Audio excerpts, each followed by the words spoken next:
माला जपना कितना पवित्र कर्म है, पर कोई माला फेरे कि इसका मारण हो जाए, उसका मोहन हो जाए, उसका उच्चाटन हो जाए, वो पागल हो जाए, उसका सर्वनाश हो जाए,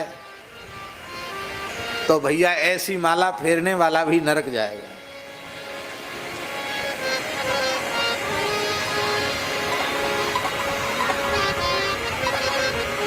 एक महात्मा थे, बहुत अच्छे, हमको कुछ समय उन्होंने पढ़ाया भी, व्याकरण पढ़ाया, व्याकरण सिद्धांत कौमुदी पढ़ाई। उनकी नेत्र ज्योति चली गई थी। श्री प्रदत्त ब्रह्मचारी जी के यहाँ रहते थे वृंदावन में, परम पूज्य श्री कवि जी महाराज।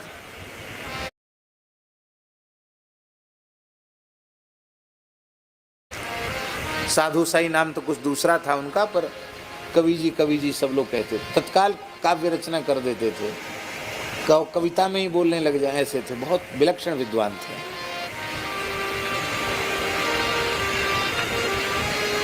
तो हम उनको रामचरितमानस कंठस्थ कराते थे और वो हमको व्याकरण पढ़ाते थे। हम बोलते, वो उसकी व्याख्यान करके पढ़ाते थे। देख तो पाते नहीं थी, नेत्र ज्योति चली गई थी।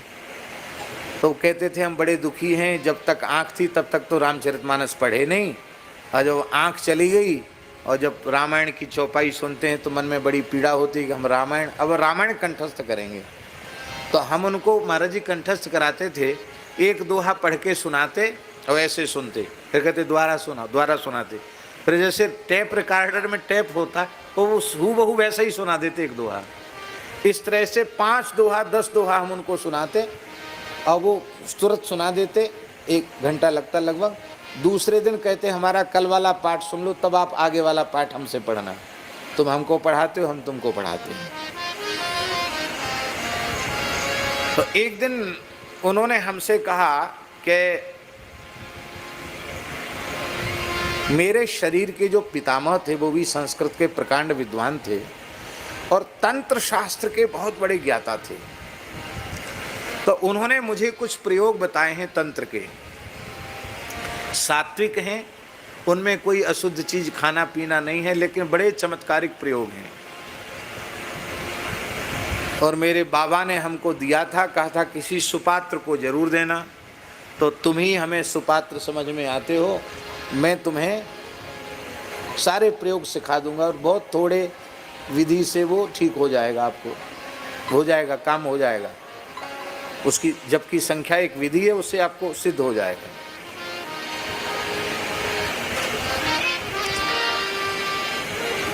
आकर्षण, उच्चाटन, वशीकरण, मारण, मोहन, स्तंभन, उन्मादन, ये सब प्रयोग तंत्र के सारे प्रयोग सिद्ध हो जाएंगे और तत्काल उनका परिणाम देखने में मिलेगा। बस जल्दी प्रयोग नहीं करना, किसी विशेष परिस्थिति में प्रयोग करना।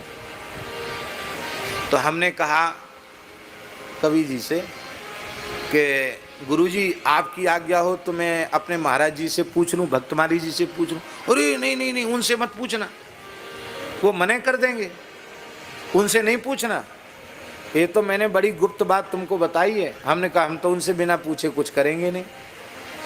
बोले देखो ऐसा है, तुम्हें अभी महत्व मालूम नहीं है, इसलिए तुम्हारे मन में ऐसी बात आ रही। अभी मैं चमत्कार दिखाऊंगा तब नमस्कार करोगे।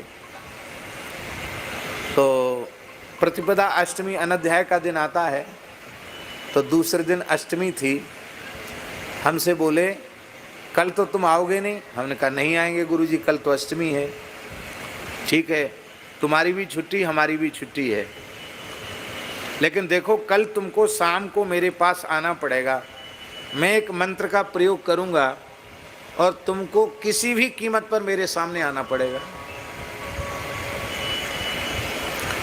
तो हम भी हट पड़ गए। मैंने कहा आपने अच्छा किया बता दिया, अब हम किसी भी कीमत पर आपके पास नहीं आएंगे।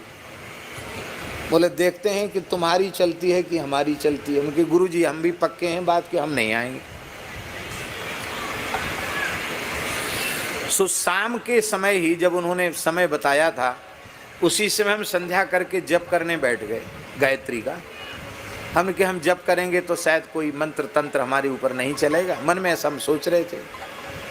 आपको आश्चर्य की बात बतावें कि गायत्री मंत्र हम भूल गए। जब उन्होंने वहाँ जप शुरू किया स्फटिक की माला पर, और यहाँ हम सब भूल गए। गायत्री जप कर रहे थे, भूल गए। गायत्री मंत्र याद करने पर भी याद नहीं आ गया। आश्चर्य की बात है। और मेरे इस हाथ में इतना जोर का दर्द, माला न पकड़ी जाए, और मुझे बहुत तेज इच्छा हुई कि मैं कवि जी के पास जाऊं।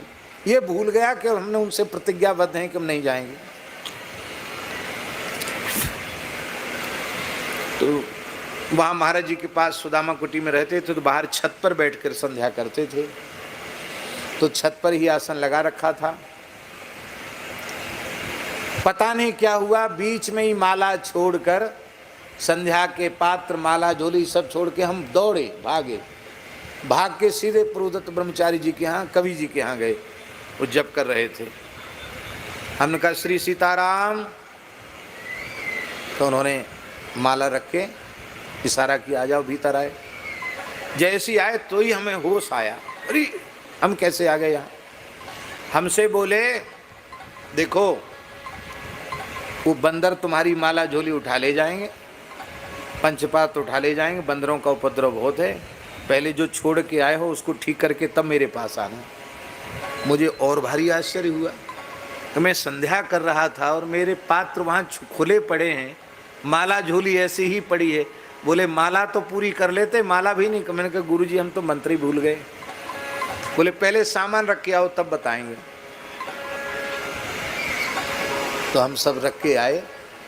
हमको बड़ा चित्त पर प्रभाव हुआ कि है तो विलक्षण चमत्कार।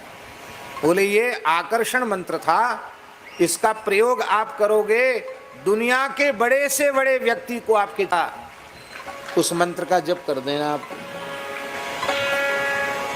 देवताओं को भी आकर्षित कर सकते हो। मेरे मन में इच्छा उत्पन्न हुई कि मैं जरूर उनसे सीखूं कुछ अब। लेकिन हमने पूज्य गुरुदेव भक्तमाली जी से कहा कि महाराज जी ऐसी ऐसी घटना घटी और वो हमको सिखाने के लिए तैयार हैं। कहते हैं देखो पुराने संतों के पास, ब्राह्मणों के पास यही सब अस्त्र रहते थे, सिद्ध दुनिया उनके चरणों में नतमस्तक होती थी। महाराज जी बोले पंडित जी निग्रह और अनुग्रह इन दोनों का अधिकार रघुनाथ जी की हाथ में रहने दो। वे किसी पर अनुग्रह करें या किसी का निग्रह करें, अपने हाथ में दंड विधान मत लो, राम राम करो। ये सब काम नहीं करना, अपने को सीधे सीधे राम राम करना है। इस चक्कर में नहीं फंसना है। जो करेगा सो भरेगा। तुम दंड देने वाले कौन होते हो? कल से पढ़ने नहीं जाओगे वहां, कल से पढ़ने नहीं जाना वहां, यहीं से दंडोत कर लो। हमने पढ़ने जाना बंद कर दिया। 3-4 दिन बाद एक विद्यार्थी को लेके वे आए। उन्होंने कहा क्या नाराज हो गए पढ़ने? महाराज जी ने कहा आप बुरा न माने, आप पढ़ाई लिखाई की बात छोड़कर इनको तंत्र मंत्र सिखाने लगे। अपने को इस सब में रुचि नहीं है, अपने तो सीधे साधे राम राम करते हैं, भगवान के सहारे जीते हैं, वही ठीक है। इस चक्कर में अपने को नहीं पढ़ना। अच्छा महाराज जी अब ठीक है, इन्होंने आपको बता दिया, अच्छा किया, ठीक है, अब इनको हम नहीं बताएंगे, लेकिन ये हमारे पास आया करें। महाराज जी बोले विद्यार्थी है, इनके लिए कुछ और कुछ बताओ जो इनके लायक हो। तो उन्होंने कहा ठीक है, अब की बार ग्रहण काल आ रहा है, चंद्र ग्रहण का समय, हम एक सरस्वती की साधना का एक मंत्र बताएंगे, उससे इनको बहुत लाभ होगा। तो उन्होंने हमको बताया, उसका प्रयोग हमने किया, उसका लाभ भी हमको हुआ।